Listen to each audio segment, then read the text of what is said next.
Hello, fellow foreigners. Today we're going to be talking about time. We're going to be talking about time. And something to think about. I mean, we're all stuck in these little situations, and how much time are we wasting? That time that it just took me to just get that sentence out is wasting little seconds of time. So when you're watching a lot of these streams that are out there, whether it's China vloggers or your favorite TV shows that everyone's stuck in home and everyone takes a minute to sip a coffee, that's part of your life, just gone. And then on top of that, they ask if you can give like a super chat or something, so that, you know, to keep watching them drink coffee and talk about these subjects that are 2 days, 2 weeks, 2 months, 2 light years away. We're on the cutting edge of everything here. Everything is happening tomorrow. We're futurists. And that's why you got to subscribe, hit that play, like, record, whatever all those buttons are, because we're talking about the future today. Yes, and light year is a measure of distance. But damn it! We are talking about time. It's the enemy, and we have too much of it. If you've been staying at home like most of you should be, you should have faced down your existential crisis by now. Get with it. I'm hoping. Hurry up, we don't have much time. We don't have much time. And so the really significant, I mean, it's time, but you know, it's COVID time.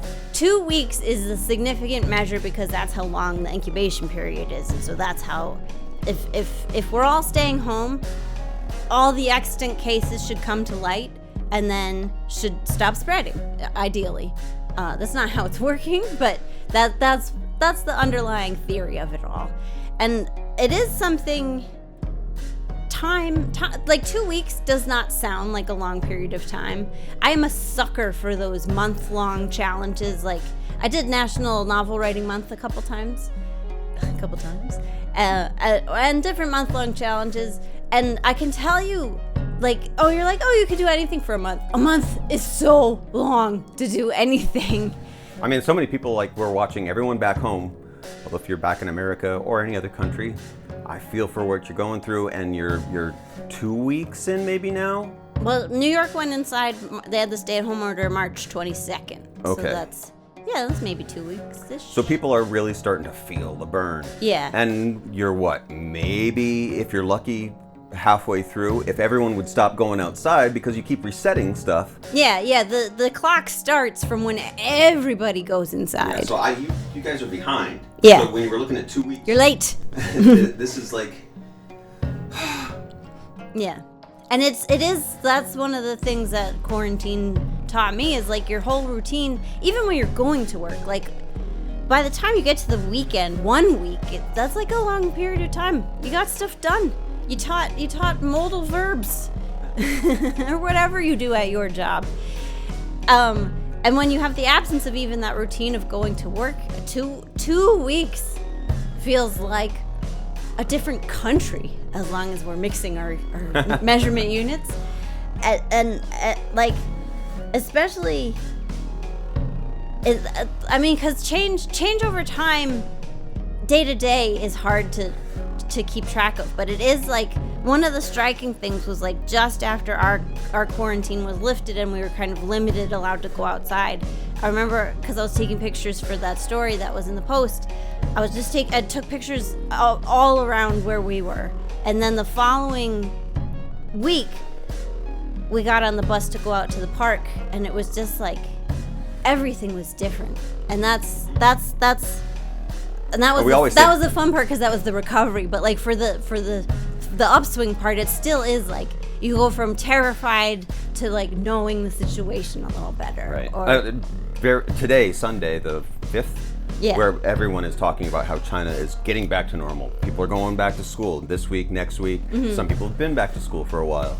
So the what's on everyone's lips is like, oh my God, we're finally getting back to normal. Yeah. We've been doing stories of how we're getting back to normal almost since day one. Yeah, I mean, forcing the project forward is something. Our normal is a little bit different than other people's normal. Right. So we're also a comedy podcast, if anything.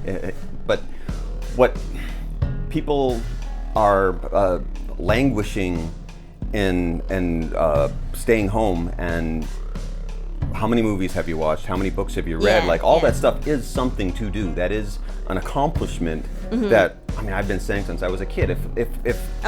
Since you were your first snow day, if you live where there's snow, or smog day, or wherever it is that you are, that you realize that they could close down the school, or that your office can be closed down.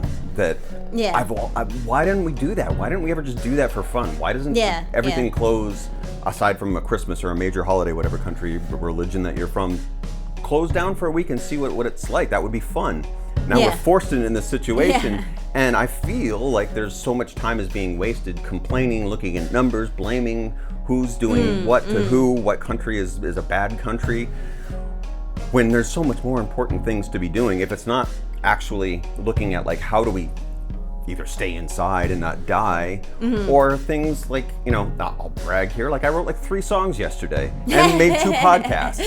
I mean, whatever it is you do, making bread, there's so much you could be doing and enjoying at this time. Well, and it's a good opportunity to look at what normal is and whether it's worth getting back to. I mean, there's so much this is revealing about this infrastructure of the United States that is like, is that really what we want to go back to? We want to go back to a place where it's okay that poor people can't afford health insurance? If I'm harping on that, it's because it's life and death! But yeah, because that's when I find like waiting excruciating. And if that's what you're approaching your quarantine as, like just waiting for real life to start again, it's going to be horrible. Yeah. Like when I flew back to the U.S. last summer, I play this game Stardew Valley, and it's super addictive, and I love it. Oh, you and like the rest of the world. I know. It's the best game ever, and a lot of people know it. Tell me about your farm in the comments. Yeah. But so I was like, I hate being on the airplane, and the flight from Chengdu to New York is it's so long. Yeah, you might as well go to the moon. But so I was like, okay, well, at least I got Stardew Valley and I can play it. And I played Stardew Valley enough that I was like, I can't. Like, it was just like the stasis of being stuck. And if that's how you're approaching your quarantine, that's not a great way to do that.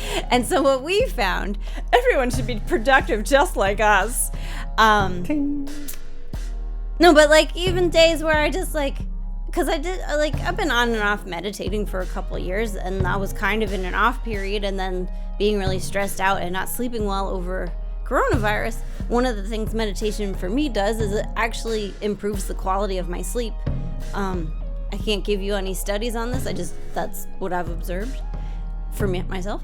So I was like, there's not a better time than now. And I've noticed like bread making, meditation, at-home haircuts. I didn't do an at-home haircut, but the rest of it was like, we thought about it, but I didn't have the guts to like, I don't know how to cut curly hair. Yeah. But like, there's already cliches of stay-at-home virus quarantining, but they work. And so now, where am I going?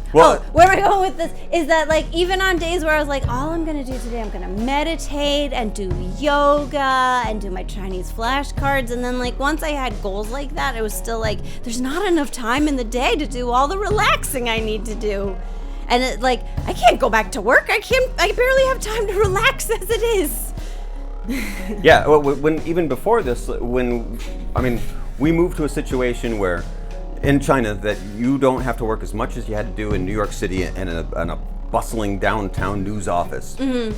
And that gave you the time to go to the gym and the salon and still get home and do all your art and extracurricular activities on top of a well-paid day job and you're still at the end of the day going, you got your checklist and you're just like, didn't do that, didn't do that. Yeah. Now we have the time of both of us have been inside for months now, and still every night we check off, didn't get that done, didn't get that. And it wasn't because that we weren't doing anything. We got up at 8 o'clock in the morning, went to bed at 11, and still we're far from the list of the things that we need to get done. Yeah, which is really like the problem of life is like, there's too much time, but not enough time. And like, what are you gonna get done? What do you want to be doing? I mean that's the whole problem with the universe is Yeah. that you've only got this amount of time on it, and wasting it on just watching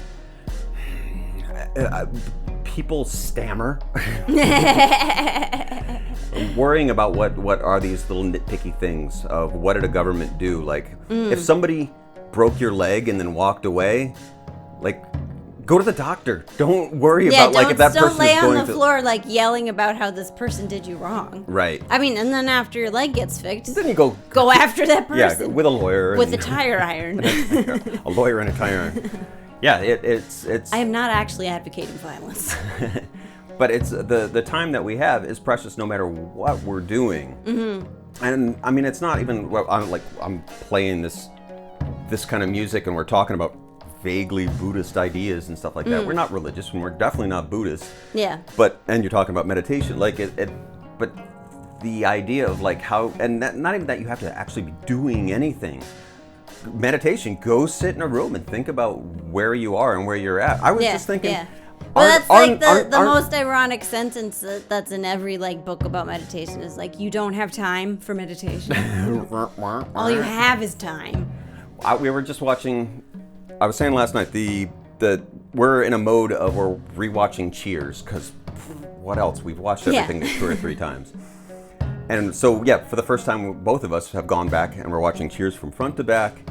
And if you had told me when I was a kid watching Cheers that when I was almost turning 50, I would be in China in a small town that no one's ever heard of with watching Cheers during a global pandemic and we're eating curry. Like we made up a big batch of curry. So like I'm getting the idea of Cheers I'm associating with eating curry during a pandemic. Yeah. Like that's insane. And I would have said at that point as a kid, Sam Malone himself could not have predicted it. As a kid I would have said that's pretty awesome. You did a good job. What a great life you lived. Like it would be nice to not be doing it during a pandemic. Yeah. Well, like I should have periods of time, like, except for all the dying. This is pretty great.